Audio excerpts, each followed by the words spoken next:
By definition, a false flag incident is a covert action taken by a country or agency which is designed to appear as if someone else performed it.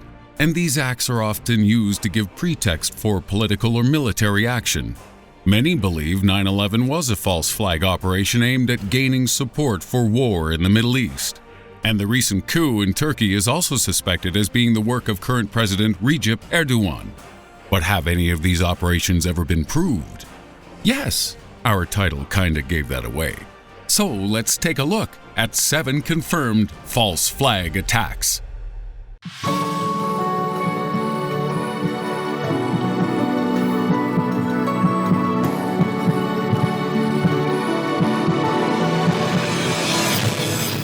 In at 7, the TP Ajax Project. Between August 15th and 19th, 1953, the Iranian Prime Minister Mohammad Mosaddegh was overthrown from government, and his downfall had long been desired by the governments of the UK and the USA. But before deposing Iran's most senior minister, first he had to be discredited. To this end, the US government ordered the CIA to use sympathetic local Iranians to carry out false flag attacks on mosques and important public officials, while blaming these incidents on Iranian communists loyal to Mossadegh's government. Nice work, America! I bet we won't see Ben Affleck do a film about that anytime soon. Many Islamic leaders were harassed by these agents, and when one prominent Muslim cleric's home was bombed, this turned the tide against the incumbent government for good. With Mosaddegh gone, the Shah of Iran's rule was strengthened, and both he and the Iranian people lived happily ever after, until he himself was overthrown in 1979 in favor of the fundamentalist regime which remains to this day. Whoopsie-daisy! Number 6. Operation Himmler. Historians still aren't 100% sure if the Reichstag fire was a false flag attack, but we do know of many Nazi actions which were, several of which took place on August 31st, 1939. On this day, a series of incidents devised by SS Reichsfuhrer Heinrich Himmler helped convince the German people they were under attack by Polish insurgents. These operations took place under the leadership of Reinhard Heydrich and involved staged attacks on railways, communication systems, and the general public. The most infamous false flag occurred at the Gleiwitz radio sender station, where concentration camp victims dressed as Polish soldiers were told to attack the station before they were shot by the Gestapo and left at the scene of a recent anti-German radio broadcast, a broadcast which had been made by the Germans themselves. To prevent identification, the prisoners then had their faces smashed in, with the Gestapo referring to these incriminating decoy prisoners as canned goods. This incident, along with the rest of Operation Himmler, gave Hitler the pretext he needed, and the very next day, Germany invaded Poland, kicking off the world's most devastating game of stop hitting yourself. At 5, the Anthrax accusation. The 2001 Anthrax terror attacks occurred 1 week after 9/11, making them the most unnecessary sequel since Paul Blart Mall Cop 2. The first movie tied off everything I needed to know about the Paul Blart universe, and now you've gone and ruined it. Thanks, Hollywood. Anyway, these attacks involved letters containing deadly anthrax spores being mailed to media outlets and 2 Democratic U.S. senators. 5 people died and 17 were injured, and after a lengthy investigation spanning several years, the FBI concluded the most likely culprit was a government scientist named Bruce Edwards Ivins. Ivins killed himself when he knew charges were about to be brought against him, but so far there's no definitive proof that he acted on government orders. However, what senior FBI officials have admitted is that they were told by the White House to blame the attacks on Al-Qaeda. Al-Qaeda, you remember, they were in the ISIS Origin movie? The White House also demanded that links to Iraq be fabricated by the Bureau, despite no evidence of involvement in the attacks by either party. So while the government may not have organized the anthrax mailings, they definitely hijacked them for their own false flag fantasies. Number 4. A presidential plot. In 2008, 2 minibuses driving on the border between Georgia and Abkhazia were carrying Georgian citizens looking to vote in parliamentary and presidential elections. when their vehicles were attacked by assailants wielding automatic weapons and grenades. Somehow, nobody died, but the 3 casualties were rushed to a hospital where Georgian President Saakashvili later visited for a few opportunistic bedside photos. Saakashvili then claimed on television that the attack had been orchestrated by the Abkhash or sympathetic Russian forces trying to disrupt the country. And this incident provided a useful distraction from the fact that many Georgians were extremely critical of their recently embattled president.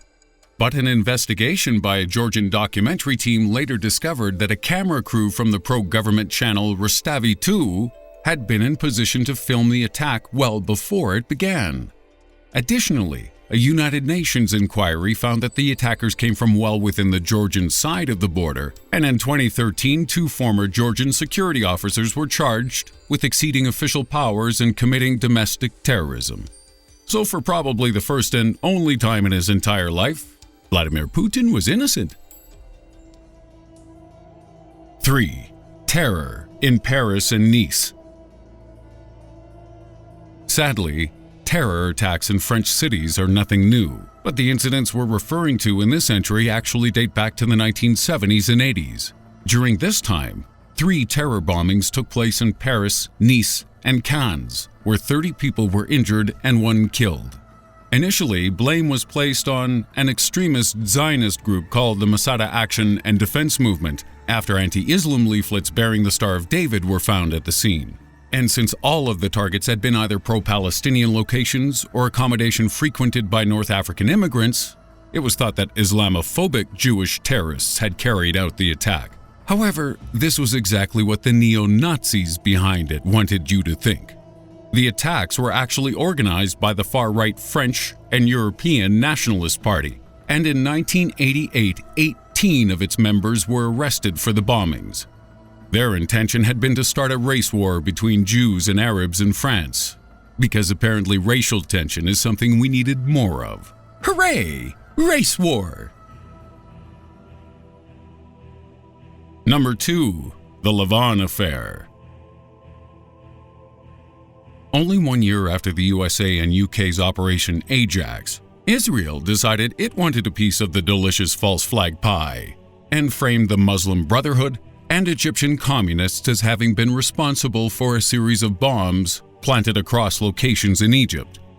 These locations included cinemas, libraries, and an American diplomatic facility. But thankfully, none of these bombs managed to kill or injure anyone. Phew, case closed. Or perhaps not. This campaign was exposed in 1955, and Israeli Defense Minister Pinchas LaVon was forced to resign. But the false flag mission's objectives had already been attained. Israel's goal was to force Britain to keep its troops stationed at Egypt's Suez Canal as a form of protection, but what it actually led to was a series of events that still affect the world to this day, including an arms deal between the Egyptians and the Soviets, a dispute over the Suez Canal which caused a failed invasion of Egypt by Britain, France, and Israel, and the ability for the Israelis to get their hands on nuclear weapons. Israel denied official involvement in the LaVon Affair until 2005, when they publicly honored the surviving spies who carried out the operation and gave them a certificate of appreciation. A certificate of appreciation. Just let those words sink in. For helping to destabilize the Middle East, these men received the same honor you'd get for failing your 50-meter swimming badge. Don't worry, little Jimmy, you tried your best. And even though you failed, at least millions of people aren't dead, so good for you. And at number 1, the Gulf of Tonkin. The Vietnam War took place between 1955 and 1975.